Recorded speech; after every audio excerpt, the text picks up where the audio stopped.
VBG ರಾಮ್ಜಿಯ ಈ ಒಂದು ವಿಶೇಷ ಸಭೆ ಹೊನ್ನಾಳಿಯ ಬೆಳಗ್ನಹಳ್ಳಿನಲ್ಲಿ ನಮ್ಮ ಹೊನ್ನಾಳಿಯ ಗಂಡಗಲಿ ರೇಣುಕಾಚಾರ್ಯ ಅವರ ನೇತೃತ್ವದಲ್ಲಿ ಇದು ಸಭೆ ವೇದಿಕೆ ಮೇಲೆ ಆಸೀನಾಗಿರ್ತಕ್ಕಂಥ ನಾನು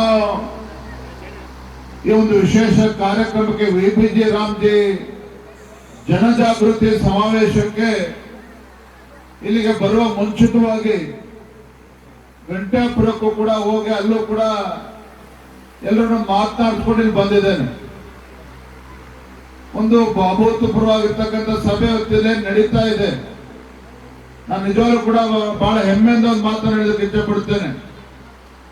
ನಾನಿಲ್ಲಿ ಬಂದಂತ ಸಂದರ್ಭದಲ್ಲಿ ಬಹಳ ದೊಡ್ಡ ಸಂಖ್ಯೆಯಲ್ಲಿ ನಮ್ಮ ತಾಯಂದಿರು ಪೂರ್ಣ ಕುಂಭ ಸ್ವಾಗತವನ್ನ ಕೋರಿ ನಮ್ಮ ಯುವಕ ಮಿತ್ರರೆಲ್ಲರೂ ಕೂಡ ಪಟಾಕಿಯನ್ನ ಸಿಡಿಸಿ ಮೆರವಣಿಗೆ ಮುಖೇನ ನನ್ನನ್ನು ನೀವು ಬರಮಾಡಿಕೊಂಡಿದ್ದೀರಿ.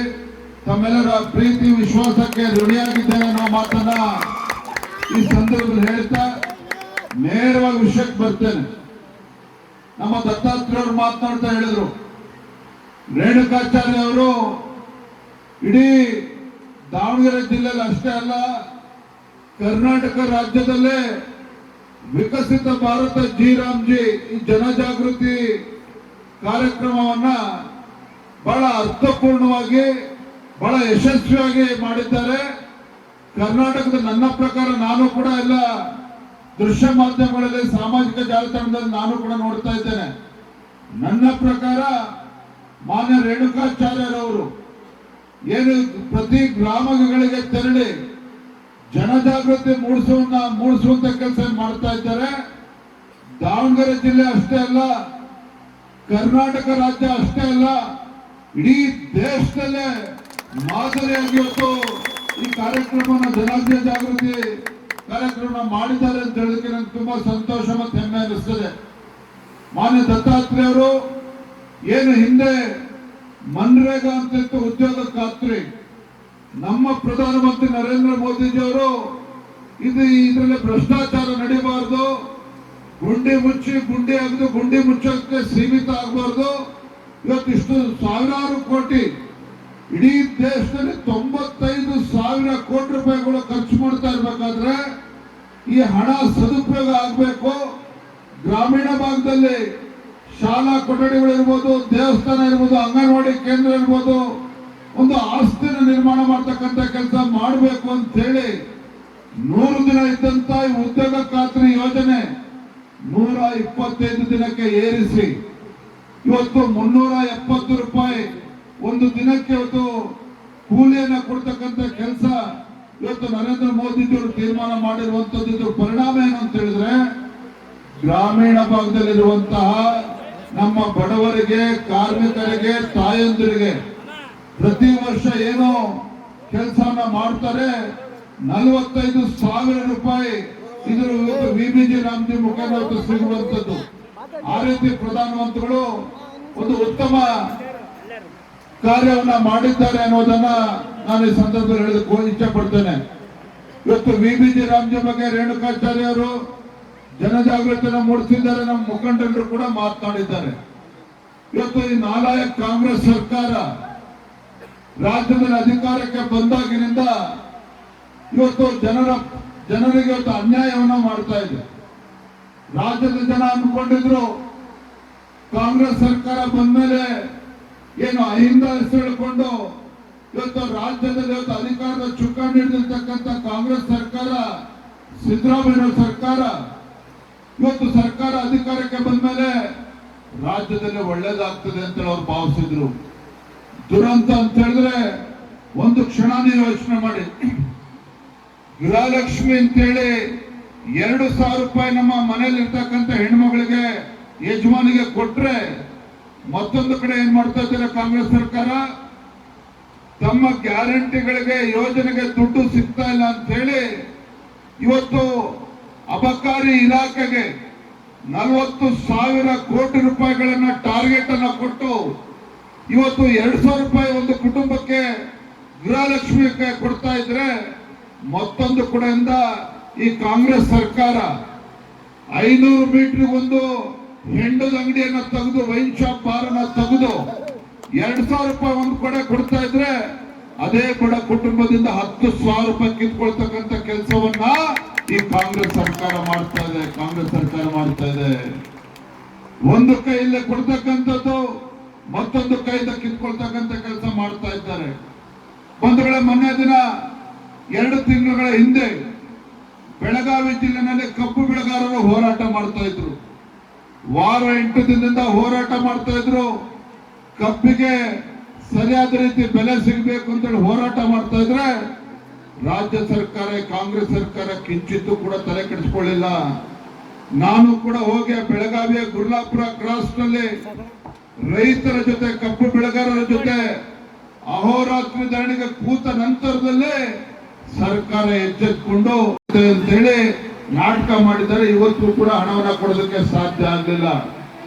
ಇಂಥ ಕಾಂಗ್ರೆಸ್ ಸರ್ಕಾರ, ಲಜ್ಜೆಗೆಟ್ಟ ಕಾಂಗ್ರೆಸ್ ಸರ್ಕಾರ ಒಂದು ಕ್ಷಣ ಯೋಚನೆ ಮಾಡಿ, ಪ್ರಧಾನಮಂತ್ರಿ ನರೇಂದ್ರ ಮೋದಿಜಿಯವರು ಕಿಸಾನ್ ಸಮ್ಮಾನ್ ಯೋಜನೆ 6,000 ರೂಪಾಯಿ ಕೊಡ್ತಾ ಇದ್ರೆ, ದೇಶದಲ್ಲಿ ಯಾವುದೇ ಮುಖ್ಯಮಂತ್ರಿಗಳು ಕೊಡ್ಲಿಲ್ಲ. ನಿಮ್ಮ ಯಡಿಯೂರಪ್ಪನವರು, ನಿಮ್ಮ ರಾಜ್ಯದ ಮುಖ್ಯಮಂತ್ರಿಗಳಿದ್ದಾಗ ನಿಮ್ಮ ಯಡಿಯೂರಪ್ಪನವರು 4,000 ರೂಪಾಯಿ ಕೊಡ್ತಾ ಇದ್ರು. 4,000 ರೂಪಾಯಿ ಕೊಡ್ತಾ ಇದ್ರು. ಇವತ್ತೇನು ಸಿದ್ದರಾಮಯ್ಯನವರು 2,000 ರೂಪಾಯಿ ಕೊಡ್ತೇವೆ ಅಂತ ಹೇಳ್ತಾ ಇದ್ದಾರೆ. ಆ ರೈತರಿಗೆ 4,000 ರೂಪಾಯಿ ಯಡಿಯೂರಪ್ಪನವರು ಕೊಡ್ತಾ ಇದ್ರು. ಆ 4,000 ರೂಪಾಯಿನ ಕಿತ್ಕೊಳ್ತಕ್ಕಂಥ ಕೆಲಸ ಇವತ್ತು ಕಾಂಗ್ರೆಸ್ ಸರ್ಕಾರ ಮಾಡಿದೆ, ಸಿದ್ದರಾಮಯ್ಯ ಸರ್ಕಾರ ಮಾಡಿದ್ದಾರೆ. ಯಡಿಯೂರಪ್ಪನವರು ಹಾಲಿಗೆ ಪ್ರೋತ್ಸಾಹ ಧನವನ್ನ ಕೊಡಬೇಕು ಅಂತ ಹೇಳಿ ಅದಕ್ಕೆ ಹಣವನ್ನ ಕೊಡ್ತಾ ಇದ್ರು. ಹಣ ತಡೆಯೋ, ಅವನದಲ್ಲ ತಪ್ಪು, ರೇಣುಕಾಚಾರ್ಯ ಎಂದು ಅಂತ ಹೇಳಿದ್ರು. 10,000 ಪ್ಯಾಕೆಟ್ ನೀರಿನ ಪ್ಯಾಕೆಟ್ ಅಂತ ಹೇಳಿಲ್ಲ. ಹಂಗ ಒಂದು ಜೋಶಲ್ಲಿದ್ದಾನೆ, ಬೇರೆ ನಾನು ಮಾತಾಡ್ತೀನಿ ಸುಂದರು. ಈಗ ಇವತ್ತು ಯಡಿಯೂರಪ್ಪನವರು ಹಾಲಿಗೆ ಎಲ್ಲಿ ಬಿಡೋಣ, ಹಣ ಇರ್ಲಿ ಬರಲ್ಲ ಬಿಡ್ರಿ, ನಮ್ಮ ಕಾರ್ಯಕರ್ತ ಬಿಡು, ಅದು ರೇಣುಕಾಚಾರ್ಯ ತಪ್ಪ, ಒಂದಲ್ಲ ಸುಂದರ.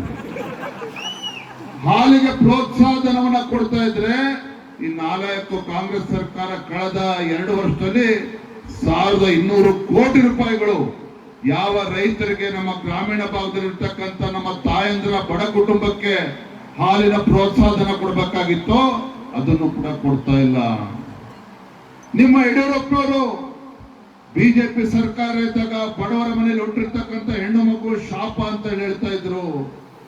ಬಡವರು ಕಣ್ಣೀರಾಗ್ತಾ ಇದ್ರು. ನಿಮ್ಮ ಯಡಿಯೂರಪ್ಪರು ತೀರ್ಮಾನ ಮಾಡಿದ್ರು, ಬಡವರ ಮನೆಯಲ್ಲಿ ಹುಟ್ಟಿರ್ತಕ್ಕಂಥ ಹೆಣ್ಣು ಮಗುವುದು ಶಾಪ ಅಲ್ಲ, ಭಾಗ್ಯಲಕ್ಷ್ಮಿ ಅಂತೇಳಿ ಭಾಗ್ಯಲಕ್ಷ್ಮಿ ಯೋಜನೆ ತಂದುಕೊಟ್ರು ಸನ್ಮಾನ್ಯ ಯಡಿಯೂರಪ್ಪನವರು. ಈ ಸಿದ್ದರಾಮಯ್ಯ ಸರ್ಕಾರ ಬಂದ್ಮೇಲೆ ಅದಕ್ಕೂ ಕೂಡ ಕಲ್ಲಾಗ್ತಕ್ಕಂಥ ಕೆಲಸ ಮಾಡಿದ್ದಾರೆ. ಅದಕ್ಕೂ ಕೂಡ ಕಲ್ಲಾಗ್ತಕ್ಕಂಥ ಕೆಲಸ ಮಾಡಿದ್ದಾರೆ. ಆ ಪುಣ್ಯಾತ್ಮ ಪ್ರಧಾನಮಂತ್ರಿ ನರೇಂದ್ರ ಮೋದಿಜಿಯವರು ಗ್ರಾಮೀಣ ಭಾಗದಲ್ಲಿರ್ತಕ್ಕಂಥ ನಮ್ಮ ಬಡವರಿಗೆ ಅನುಕೂಲ ಆಗಬೇಕು ಅಂತ ಹೇಳಿ ಪ್ರತಿ ತಾಲೂಕಿನಲ್ಲಿ, ಪ್ರತಿ ಗ್ರಾಮದಲ್ಲಿ ಇವತ್ತು ಆಸ್ಪತ್ರೆಗಳಲ್ಲಿ ತವೆಲೆ ಜನೌಷಧಿ ಕೇಂದ್ರವನ್ನು ತೆಗೆದ್ರು. ಬಡವರಿಗೆ ಕಡಿಮೆ ಬೆಲೆನಲ್ಲಿ ಇವತ್ತು ಔಷಧಿಗಳು ಸಿಗಬೇಕು ಅಂತ ಹೇಳಿ ಜನೌಷಧಿ ಕೇಂದ್ರ ತೆಗೆದ್ರೆ, ಅದಕ್ಕೂ ಕೂಡ ಕಾಂಗ್ರೆಸ್ ಸರ್ಕಾರ, ಸಿದ್ದರಾಮಯ್ಯ ಸರ್ಕಾರ ಕಲ್ಲಾಗ್ತಕ್ಕಂಥ ಕೆಲಸ ಮಾಡಿದ್ದಾರೆ. ಮೊನ್ನೆ ದಿನ ನಾವು ನೋಡ್ತಾ ಇದ್ವಿ, ರಾಜ್ಯದಲ್ಲಿರ್ತಕ್ಕಂಥ ಬಹುತೇಕ ಜಿಲ್ಲೆಗಳಲ್ಲಿ ಇವತ್ತು ಆಸ್ಪತ್ರೆಗಳಲ್ಲಿ ಔಷಧಿಗಳು ಸಿಗ್ತಾ ಇಲ್ಲ, ಮಾತ್ರೆಗಳು ಸಿಗ್ತಾ ಇಲ್ಲ. ಇವತ್ತು ಬಡವರು ಇವತ್ತು ತೊಂದರೆ ಅನುಭವಿಸ್ತಾ ಇದ್ದಾರೆ, ರೈತರು ತೊಂದರೆ ಅನುಭವಿಸ್ತಾ ಇದ್ದಾರೆ. ಇವತ್ತು ನರೇಂದ್ರ ಮೋದಿಜಿಯವರ ಅವರು ಕೊಟ್ಟಂತ ಜನೌಷಧಿ ಕೇಂದ್ರ ಮುಚ್ಚಾಕ್ತಕ್ಕಂಥ ಕೆಲಸ ಮಾಡಿದ್ರು. ಮತ್ತೊಂದು ಕಡೆ ಇವತ್ತು ಸರ್ಕಾರಿ ಆಸ್ಪತ್ರೆಗಳಲ್ಲಿ ಔಷಧಿ ಸಿಗ್ತಾ ಇಲ್ಲ. ಈ ರೀತಿ ಒಂದು ಜನವಿರೋಧಿ ನಿರ್ಧಾರಗಳನ್ನು ಇವತ್ತು ಕಾಂಗ್ರೆಸ್ ಸರ್ಕಾರ ಇವತ್ತು ಮಾಡ್ತಾ ಇರುವಂತದ್ದು. ಹಾಗಾಗಿ ಬಂಧುಗಳೇ, ನಾನು ಹೆಚ್ಚು ಮಾತನಾಡೋದಕ್ಕೆ ಹೋಗೋದಿಲ್ಲ. ಇಂಥ ಲಜ್ಜೆಗೆಟ್ಟ ರೈತ ವಿರೋಧಿ, ಬಡವರ ವಿರೋಧಿ ಇವತ್ತು ಯುವ ಜನತೆ ಇವತ್ತು ರಾಜ್ಯದಲ್ಲಿ 2,85,000 ಉದ್ಯೋಗಗಳನ್ನ ಭರ್ತಿ ಮಾಡದೇನೆ ಇವತ್ತು ಹಾಗೆ ಖಾಲಿ ಉಳಿಸ್ಕೊಂಡು ಕೂತಿದ್ದಾರೆ.